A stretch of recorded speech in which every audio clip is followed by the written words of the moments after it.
Smart move. So we're going to roll right into it. Speaking of Detroit, the Detroit flu is back. The Rams lose 40-10 after playing the Lions against the Cardinals. Oh. The Buccaneers, after playing the Lions, lose 26-7 to the Broncos. The Cardinals, after playing the Lions, lose 42-14 against the Commanders, who are good. The Seahawks lose 29-20 to the Giants, and they don't even get right until like 4 weeks later. I think through a bye week, they still sucked. They still haven't recovered. Cowboys had a bye week last week, so we didn't get to bet the Detroit flu. Yep. We have a potential Detroit flu this game, a super flu, some are calling it, because it's a Thursday night football game coming off of a physical game on Sunday. The Vikings are going to go to LA to play the Rams. Yep. The Rams are 2.5-point underdogs at home, getting 2.5.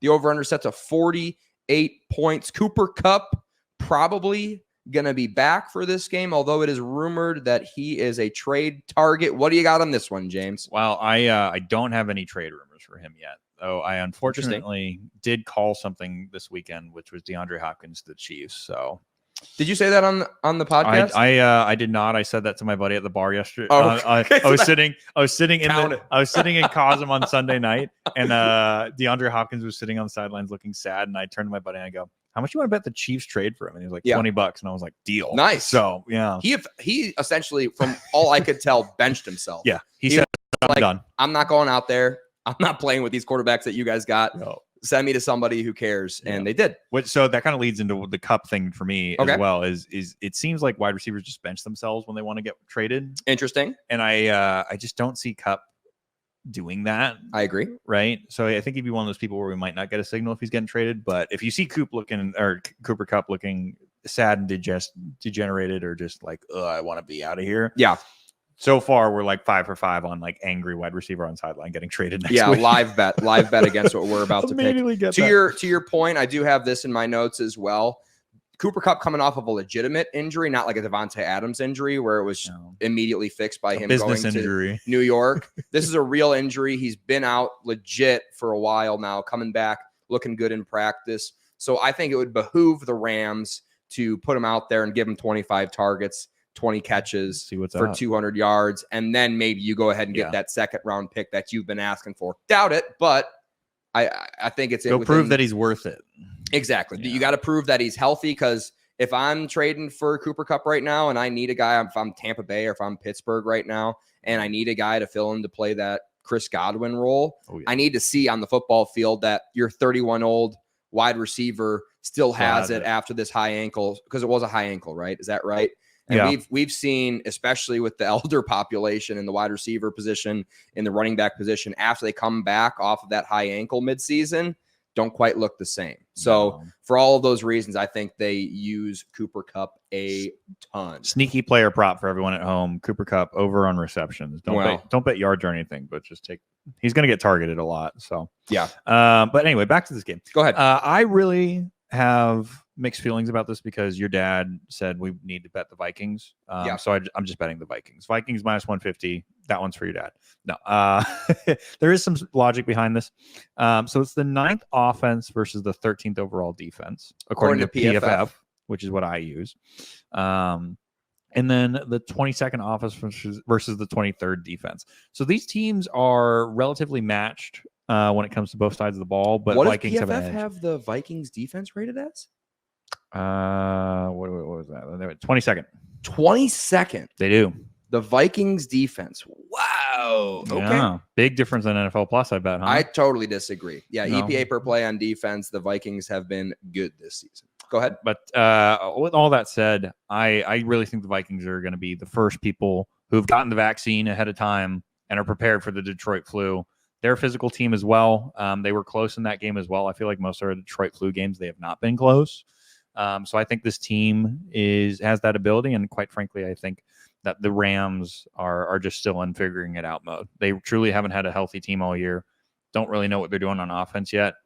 Stafford has been struggling mightily with pressure looks, and they've been giving up pressure looks all year because of their offensive line. So if anybody can come out there and pressure them, it's also the Vikings. So Vikings minus 150 is my pick. -150. You're taking the money line. I'm just taking there. straight money line based off of last week with Detroit, the 1 point game. So you said the game was close. So you think the Detroit flu won't be as big of a deal, even though it's a short week? Yes. Okay. I think the short week plays into it. I disagree. Number one, the Rams went to overtime. That was week 1. Yeah. So you probably forgot about that. And then the Buccaneers, that was a relatively close game. Buccaneers won, and they still had a Detroit flu. So I would disagree with you there. The Rams, to your credit, very, very lucky. They're the least penalized team in the NFL, which is like, I go into my research. I don't want to blindly bet the Detroit flu game here. So I go into my research. I'm like, that's not good. Rams 12th best in EPA per rush. So they can take advantage of the flu. I think that's a really important aspect of the Detroit flu. It's just really hard to stop the run after you played the Lions 5 days ago because you're beat up. I watched that game very closely. I was very impressed with the physicality out of the Vikings against the Lions last week. But towards that fourth quarter, those boys were getting pushed back 5 yards. They were not super pumped to even tackle Gibbs, let alone when Knuckles came back in off of his knee injury, knee tweak. We'll see if he's back.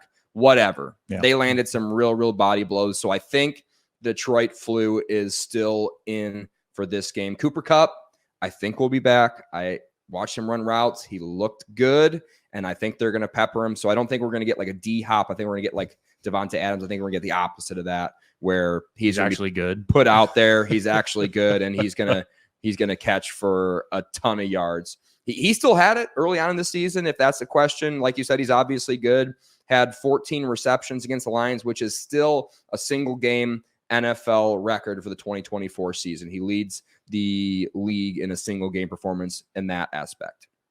But then I look into like the EPA and everything, and I was pretty surprised to hear about the PFF's grading about the Vikings defense. I think they're not very high on them. I think they're good. I really, really do. Vikings second best road defense in EPA per play, which is obviously concerning. But how will they look after the Lions flu? First quarter versus fourth quarter, like I already said.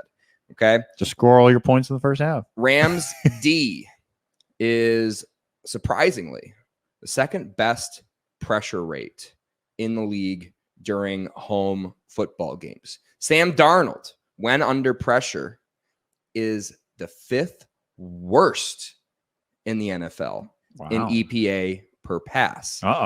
Vikings give up the 12th fastest time to pressure on the road offensively. So how much time Sam Darnold has before he's pressured on average when they are on the road, 12th fastest. Okay. Lions beat you up, land those body blows, and they showcase exactly how to beat you. The Lions went 3 straight 3-and-outs in that game. Yep. Still figured out how to get a 10-point lead. And then David Montgomery fumbles, scoop, score touchdown. Yep. Lions don't blink. Actually move down the field too quickly. Yep. Have to take 2 knees, kick a field goal. Game's over. Okay. I have a question for you about those first drives. Okay. Do you think that the fake punt from Detroit was an option play? No, I think that was called Dan Campbell from the start. I thought when he ran to the outside that he had a pitch guy.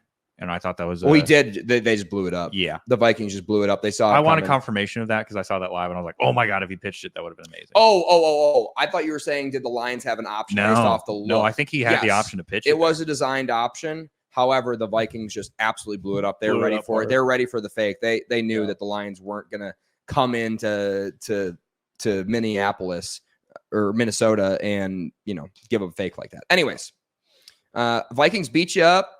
And they show the blueprint of exactly how to beat you. I mean, obviously, you'd have to be a rocket science to bracket the double team Justin Jefferson, which is what they did. I mean, you don't have to be a dumb buddy to do that. I think also the Rams, they do a really good job of being opportunistic, which is what you have to be, which is how the Lions beat them. Defensively, you got to catch those interceptions that Sam Darnold throws you because he's going to throw you a couple, especially if you pressure him. So I'm going to stick with the Lions flu. Crazy that you are against this. There's no way we can lose this, and there's a way we can both win it.